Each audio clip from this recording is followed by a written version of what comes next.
अस्सलाम वालेकुम स्टूडेंट्स। आज हमने स्टार्ट करनी है नाइट्रोजन फैमिली। अब नाइट्रोजन फैमिली में हमारे पास है nitrogen, phosphorus, arsenic, antimony and bismuth. अब चूँकि इसका पहला एलिमेंट नाइट्रोजन है इसलिए इसको नाइट्रोजन फैमिली कहा जाता है। नाइट्रोजन फैमिली को बेसिकली निक्टोजिन भी कहा जाता है। निक्टोजिन का मतलब होता है सफोकेटिंग। बेसिकली निक्टोजिन एक ग्रीक वर्ड है जिसका मीनिंग है सफोकेटिंग। अब इसका सफोकेटिंग इसलिए कहा जाता है कि हमारे पास नाइट्रोजन फैमिली के ये जो जितने एलिमेंट्स मौजूद हैं, ये जो गैसेस बनाते हैं वो सफोकेटिंग गैसेस होती हैं। ठीक है, तो बेसिकली अगर हम यहाँ पर किसी कमरे में जो है नाइट्रोजन गैस को भर दें तो बेसिकली वहाँ पर हमें सफोकेशन महसूस होगी। तो इसलिए यहाँ पर इनको सफोकेटिंग गैसेस भी कहा जाता है। अब हम इनकी प्रॉपर्टीज़ के बारे में बात करें सबसे पहले तो हमने यहाँ पर देखना है प्रॉपर्टीज़। ठीक है, अब पहली प्रॉपर्टी है यहाँ पर जो है नाइट्रोजन को यहाँ पर देखेंगे। बेसिकली हम इनके करैक्टर के बारे में देखेंगे कि ये हमारे पास यहाँ पर मेटल है, नॉन मेटल है या फिर मेटलॉइड है। सो अब सबसे पहले ये जो नाइट्रोजन एंड फॉस्फोरस है, दीज आर नॉन मेटल्स। ठीक है, फॉस्फोरस भी हमारे पास यहाँ पर जो है नॉन मेटल है। इसी तरह से यहाँ पर जो हमारे पास आर्सेनिक और एंटीमनी है, दीज आर मेटलॉइड्स। ठीक है, ये भी हमारे पास यहाँ पर मेटलॉइड है। और इसके अलावा अब ये लास्ट वाली जो हमारे पास बिस्मथ है, ये हमारे पास यहाँ पर प्योर मेटल है। सो जैसे जैसे हम ऊपर से नीचे की तरफ आएंगे, डाउन द ग्रुप आएंगे, तो हमारे पास यहाँ पर जो है जो मेटालिक कैरेक्टर है वो बेसिकली इंक्रीज हो रहा है, मेटल्स बन रही हैं। Nitrogen non metal, phosphorus non metal, arsenic non metal, antimony हमारे पास यहाँ पर मेटलॉइड है। मेटलॉइड्स का मतलब होता है कि 50% मेटल है, 50% नॉन मेटल है। इसी तरह से बिस्मिथ है, ये हमारे पास यहाँ पर जो है टोटल जो है मेटालिक कैरेक्टर इसके अंदर पाया जाता है, बेसिकली मेटल होती है। ठीक है ना, तो ये हमारे पास यहाँ पर जो है जनरल कैरेक्टर है जो हम इन एलिमेंट्स को देखकर यहाँ पर बता सकते हैं। अब हम नेक्स्ट बात करें इनके जो है इलेक्ट्रॉनिक कन्फिग्रेशन के बारे में। इलेक्ट्रॉनिक कन्फिग्रेशन, इलेक्ट्रॉनिक कन्फिग्रेशन सबसे पहले अब यहाँ पर हम जो नाइट्रोजन एंड फॉस्फोरस की इलेक्ट्रॉनिक कन्फिग्रेशन लिख के देखते हैं। देन हम यहाँ पर जनरलाइज करेंगे कि इस पूरे ग्रुप 15 की हमारे पास जो है इलेक्ट्रॉनिक कन्फिग्रेशन जनरल क्या होगी। तो हम नाइट्रोजन की इलेक्ट्रॉनिक कन्फिग्रेशन लिखेंगे 7 electrons, 1s2, 2s2, 2p3, total हमारे पास यहाँ पर हो गए 7। उसके बाद अब यहाँ पर जो है हमने फॉस्फोरस की लिखनी है 15, 1s, 2s, 2p, 3s, 3p, 2 electrons, 2 electrons, 6 electrons, 2 electrons 3s में और 3 इलेक्ट्रॉन्स इधर। अब आप देखें कि हमारे पास इसकी जो वैलेंस इलेक्ट्रॉनिक कन्फिग्रेशन पे आप ज़रा गौर करें कि यहाँ पर हमारे पास है 2s2, 2p3, यहाँ पर देखें हमारे पास है 3s2, 3p3। तो हम यहाँ पर लिख सकते हैं कि हमारे पास जो है ग्रुप 15 के general electronic configuration ns2 np3 है। ठीक है ना, सो ओवरऑल हमारे पास जो ग्रुप यहाँ पर भी हमारे पास ns2 np3 है, यहाँ पर भी हमारे पास ns2 np3 है। सो ओवरऑल ग्रुप 15 की हमारे पास जो general valence shell electronic configuration है वो है हमारे पास ns2 np3। तो यहाँ पर मैं यहाँ पर नाइट्रोजन के केस में लिखूँगी, यहाँ पर हमारे पास जो नाइट्रोजन है वो पाया जाता है सेकेंड पीरियड में, तो यहाँ पर हमारे पास आ गई 2s2, 2p3। फॉस्फोरस पाया जाता है थर्ड पीरियड में, तो हमारे पास आ गई 3s2, 3p3। आर्सेनिक हमारे पास पाया जाता है फोर्थ पीरियड में, तो इसकी आ जाएगी 4s2, 4p3। हमारे पास एंटीमनी है, ये पाया जाता है फिफ्थ पीरियड में, तो हमारे पास इसकी आ जाएगी 5s2, 5p3। बिस्मिथ हमारे पास सिक्स पीरियड में पाया जाता है, तो यहाँ पर आ जाएगी 6s2, 6p3। तो ये हमारे पास यहाँ पर जो जनरल बैलेंस या इलेक्ट्रॉनिक कन्फिग्रेशन है ग्रुप 15 की। इसके बाद हम यहाँ पर नेक्स्ट स्टडी करेंगे ऑक्सीडेशन स्टेट के बारे में, ऑक्सीडेशन स्टेट्स ऑफ ग्रुप 15। अब देखेंगे कि ऑक्सीडेशन स्टेट से हमें यहाँ पर जो है क्या चीज़ पता चलेगी। नेक्स्ट पॉइंट है ऑक्सीडेशन स्टेट। अब अगेन मैं यहाँ पर जनरल इलेक्ट्रॉनिक कन्फिग्रेशन लिख रही हूँ ns2 np3। सो टोटल यहाँ पर इलेक्ट्रॉन्स है 5, टोटल 5 इलेक्ट्रॉन्स है, तो मैक्सिमम ये ऑक्सीडेशन स्टेट को शो कर सकता है +5 ऑक्सीडेशन स्टेट होगी। सो यहाँ पर हम ये बात हमने पहले भी जो है पी ब्लॉक के जो जनरल हमने प्रॉपर्टीज़ पढ़ी थी उसमें भी स्टडी की है, बोरॉन फैमिली में स्टडी की है, कार्बन फैमिली में स्टडी की है कि जो हायर एलिमेंट्स हैं वो स्टेबिलिटी को शो करते हैं एट हाई ऑक्सीडेशन स्टेट, और लोअर एलिमेंट्स अपने आप को स्टेबिलिटी को शो करते हैं लोअर ऑक्सीडेशन स्टेट। तो यहाँ पर +5 ऑक्सीडेशन स्टेट होगी या फिर +3 ऑक्सीडेशन स्टेट होगी। सो हमारे पास जो लोअर एलिमेंट है जैसे कि ये बिस्मिथ है, ये +3 ऑक्सीडेशन स्टेट पे अपने आप की जो है स्टेबिलिटी को शो करेगा। अब ये क्यों स्टेबिलिटी को शो करेगा? क्योंकि ये जो 2 इलेक्ट्रॉन्स हैं ये इनर्ट पेयर इफेक्ट के जो इफेक्ट के अंडर आ जाएंगे। तो इलेक्ट्रॉन न्यूक्लियस की फोर्स के, न्यूक्लियस की अट्रैक्शन के अंडर होंगे। सो ये इलेक्ट्रॉन बॉन्डिंग में हिस्सा नहीं लेंगे। सो रह गए 3 इलेक्ट्रॉन। सो ये 3 इलेक्ट्रॉन बॉन्डिंग में हिस्सा लेंगे in the case of bismuth. So ये बिस्मथ अपने आप को स्टेबिलिटी को शो करेगा +3 ऑक्सीडेशन स्टेट पे। बाकी हमारे पास नाइट्रोजन, फॉस्फोरस, आर्सेनिक, एंटीमनी अपने आप की स्टेबिलिटी को शो करेंगे +5 ऑक्सीडेशन स्टेट पर। तो ये हमारे पास यहाँ पर जो है जो जनरल कॉन्सेप्ट है ग्रुप 15 की ऑक्सीडेशन स्टेट का। अब यहाँ पर एक्सेप्शन ये आ रही है कि हमारे पास यहाँ पर जैसे हमने जो है कार्बन फैमिली में पढ़ा, बोरॉन फैमिली में पढ़ा, लेंथेनाइड कॉन्ट्रैक्शन होती है, डी कॉन्ट्रैक्शन होती है, तो वो हमारे पास ग्रुप 15 के केस में नहीं होती। सिंपल हमारे पास यहाँ पर जो है इलेक्ट्रॉनिक जो ऑक्सीडेशन स्टेट्स फ्लो करती हैं।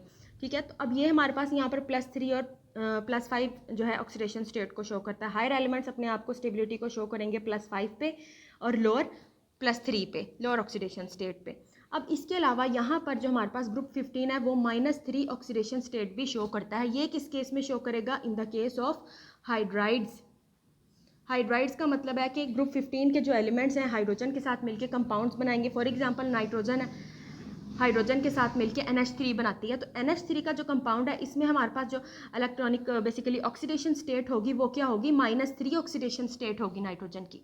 ठीक है ना। सो ये जितने भी हाइड्राइड्स बनेंगे, जैसे NH3 बना है हमारे पास, PH3 बना है हमारे पास, यहाँ पर जो ऑक्सीडेशन स्टेट होगी वो -3 होगी। तो ये हमारे पास यहाँ पर जो है एक्सेप्शन है यहाँ पर इन द केस ऑफ हाइड्राइड्स के जब हमारे पास ग्रुप 15 के एलिमेंट्स हाइड्राइड्स बनाएंगे तो उनकी जो ऑक्सीडेशन स्टेट होगी वो -3 होगी।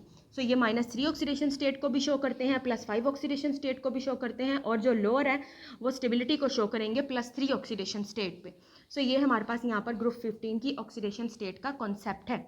अब इसके अलावा एक और चीज़ यहाँ पर इंपॉर्टेंट है, +4 ऑक्सीडेशन स्टेट यहाँ पर भी शो कर सकता है नाइट्रोजन। मैक्सिमम जो नाइट्रोजन जो मैक्सिमम ऑक्सीडेशन स्टेट है वो यहाँ पर +4 भी शो कर सकता है। अब +4 किस तरह से वो शो करेगा? अब अगेन मैं यहाँ पर हाइड्राइड की एग्जांपल ले रही हूँ। ये नाइट्रोजन है, हाइड्रोजन, हाइड्रोजन और ये हाइड्रोजन, नाइट्रोजन का लोन पेयर। ठीक है, अब चूँकि यहाँ पर हाइड्रोजन 3 बॉन्ड्स तो बना रहा है, +4 किस तरह से होगा? +4 इस तरह से होगा कि ये जो लोन पेयर मौजूद है यहाँ पर कोई भी और हमारे पास ऐसा एलिमेंट आ जाएगा जिसने यहाँ पर कोऑर्डिनेट कोवलेंट बॉन्ड बनाना हो। फॉर एग्जांपल H पॉजिटिव आ गया, इसके पास अपना तो कोई इलेक्ट्रॉन नहीं है, इसने क्या करना है? आके नाइट्रोजन का ये पूरा पेयर यूज़ करके यहाँ पर आके कोऑर्डिनेट कोवलेंट बॉन्ड बना लेना है। सो यहाँ पर इस तरह से जो है NH4 का जो है बॉन्ड बन जाएगा, जिसको हम यहाँ पर कोऑर्डिनेट कोवलेंट बॉन्ड कहेंगे। इस सूरत में हमारे पास जो नाइट्रोजन है वो +4 ऑक्सीडेशन स्टेट को भी शो कर सकता है। यहाँ पर हमारे पास नाइट्रोजन के ऊपर चार्ज आ जाएगा पॉजिटिव और हाइड्रोजन पे चार्ज आ जाएगा नेगेटिव। सो ओवरऑल यहाँ पर नाइट्रोजन का पेयर यूज़ करते हुए हाइड्रोजन है यहाँ पर बेसिकली ओवरऑल NH4 बनाया है, और इस सूरत में हमारे पास ऑक्सीडेशन स्टेट क्या होगी? +4 होगी।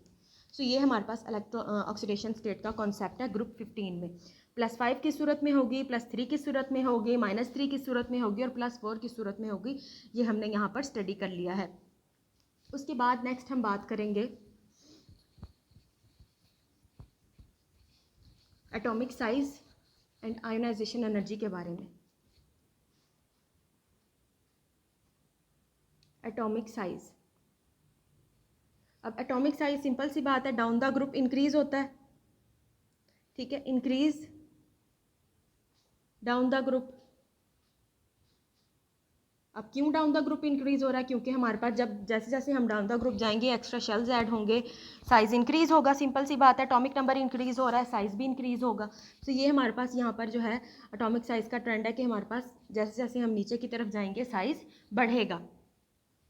अब यहाँ पर हम एटॉमिक साइज को बेसिकली रिलेट करेंगे आयोनाइजेशन एनर्जी के साथ।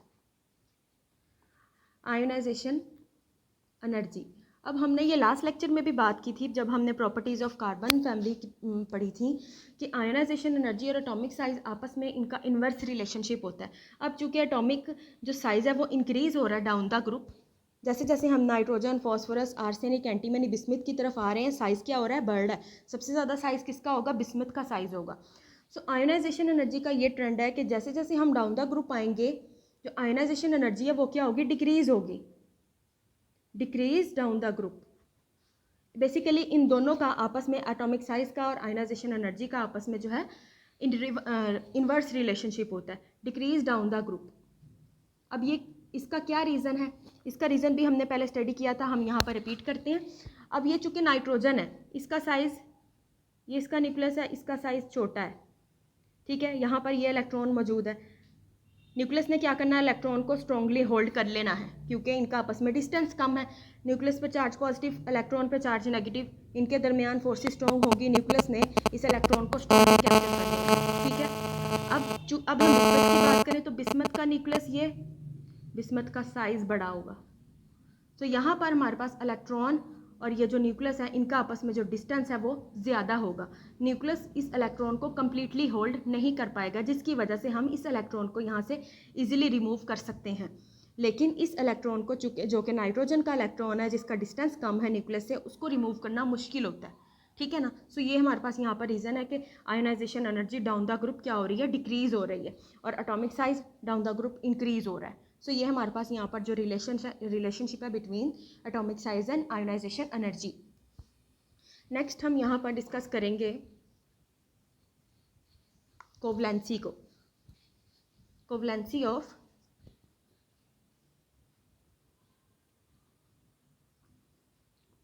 थ्री एंड 5, ठीक है।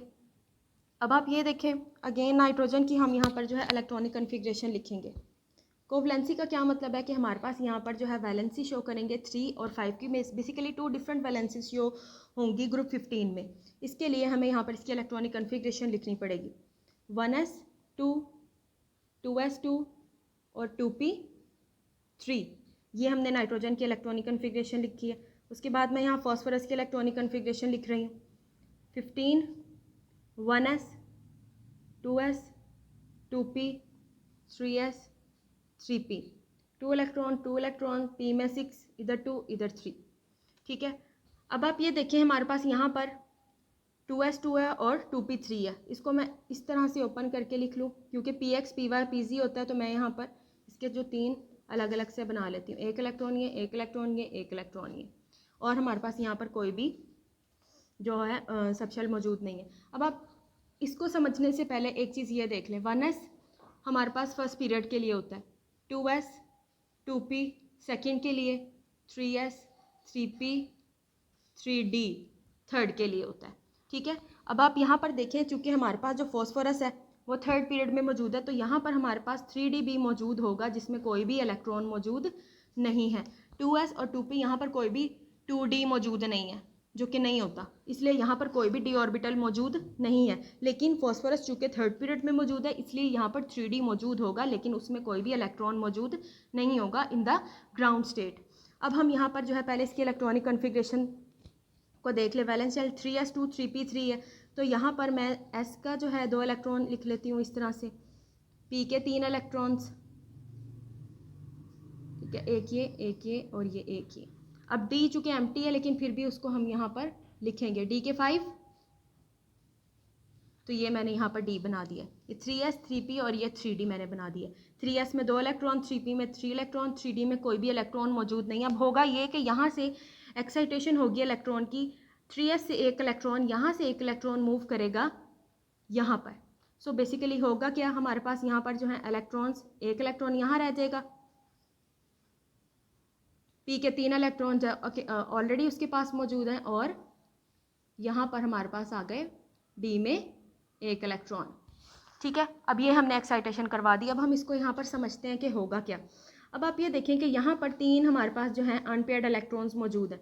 अब चूँकि अनपेयर्ड इलेक्ट्रॉन ही बॉन्डिंग में हिस्सा लेते हैं, अब नाइट्रोजन के पास हैं ही 3 अनपेयर्ड इलेक्ट्रॉन, सो बेसिकली इसकी वैलेंसी क्या होगी, 3 होगी, क्योंकि इसके पास सिर्फ 3 ही अनपेयर्ड इलेक्ट्रॉन है और वो 3 ही इलेक्ट्रॉन बॉन्डिंग में हिस्सा लेंगे और कोई इसके पास अनपेयर्ड इलेक्ट्रॉन मौजूद नहीं है।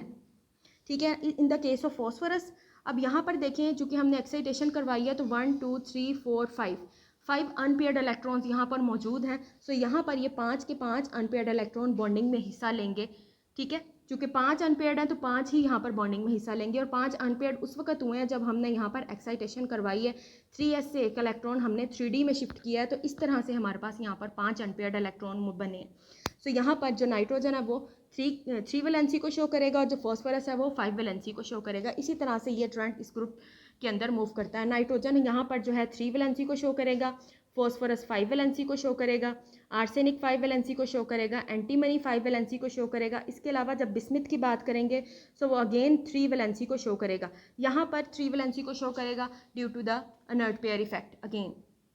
ठीक है, इसके जो 2 इलेक्ट्रॉन्स हैं वो न्यूक्लियर की जो अट्रैक्शन है उसके अंडर आ जाएंगे और उससे यहाँ पर ये अगेन जो है 3 वैलेंसी को शो करेगा। सो ये हमारे पास यहाँ पर वैलेंसी का ट्रेंड है जो कि ग्रुप 15 में मूव करता है। उसके बाद नेक्स्ट हम बात करेंगे formation of cations and anions.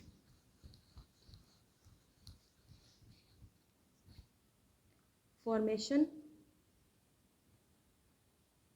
Of cations and anions.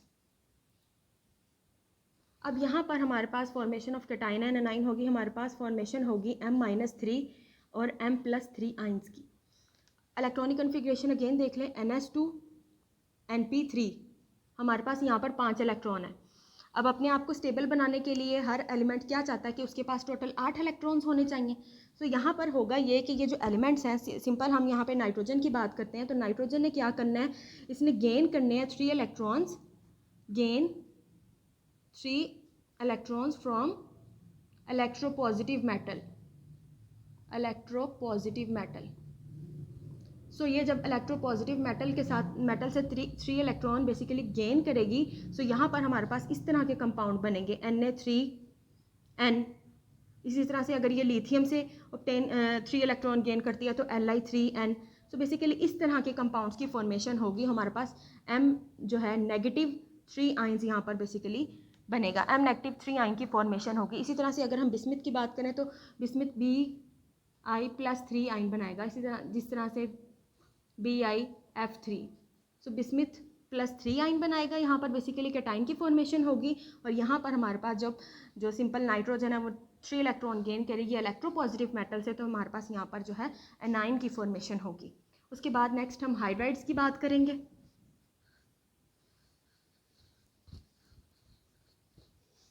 Hydrides,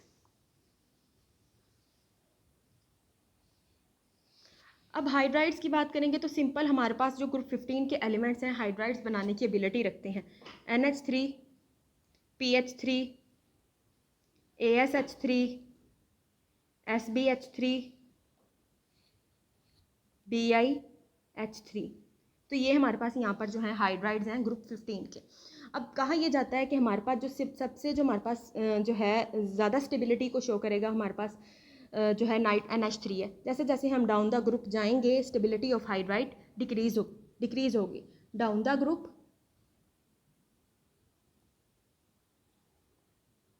stability decrease होगी, स्टेबिलिटी ऑफ हाइड्राइड्स डिक्रीज।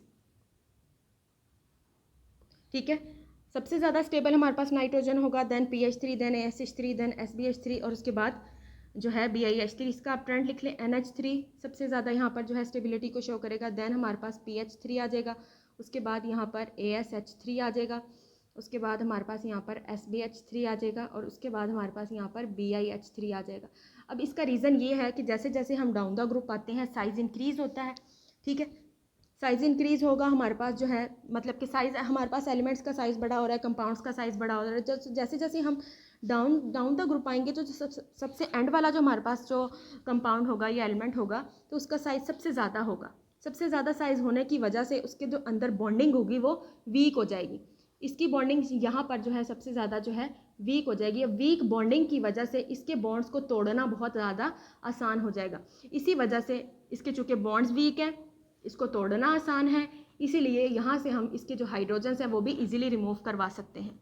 सो ये सबसे ज़्यादा यहाँ पर जो है रिड्यूसिंग एबिलिटी भी शो करता है BiH3। क्यों? क्योंकि इसका साइज़ बड़ा है, इसके बॉन्ड्स वीक हैं, इसको तोड़ना आसान है, इसलिए हम यहाँ से इजीली जो है हाइड्रोजन्स को रिमूव करवा के इसकी जो रिड्यूसिंग एबिलिटी है वो भी यहाँ पर इंक्रीज़ शो करवा सकते हैं।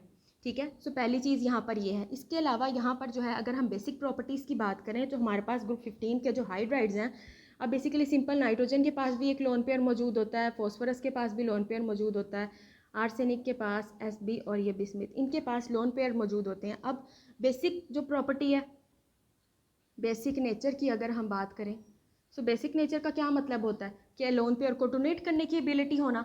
सो ये बेसिकली ये जो इन ग्रुप्स के जो हमारे पास कंपाउंड्स होंगे, एलिमेंट्स होंगे, वो जो है लोन पेयर को डोनेट करने की एबिलिटी भी रखते हैं। अभी जैसे हमने यहाँ पर कोऑर्डिनेट कोवलेंट बॉन्ड की बात की, वहाँ पर नाइट्रोजन अपना पूरा इलेक्ट्रॉन पेयर शेयर करके कोऑर्डिनेट कोवलेंट बॉन्ड बनाती है। सो ओवरऑल इन ग्रुप के जो एलिमेंट्स होते हैं उनकी जो बेसिक नेचर होती है वो भी ज़्यादा होती है, क्योंकि इनके पास लोन पेयर मौजूद होते हैं और ये इजीली लोन पेयर को डोनेट करने की एबिलिटी रखते हैं। सो ये हमारे पास यहाँ पर जो है ग्रुप 15 की प्रॉपर्टीज़ हैं जिनको आज हमने स्टडी किया है।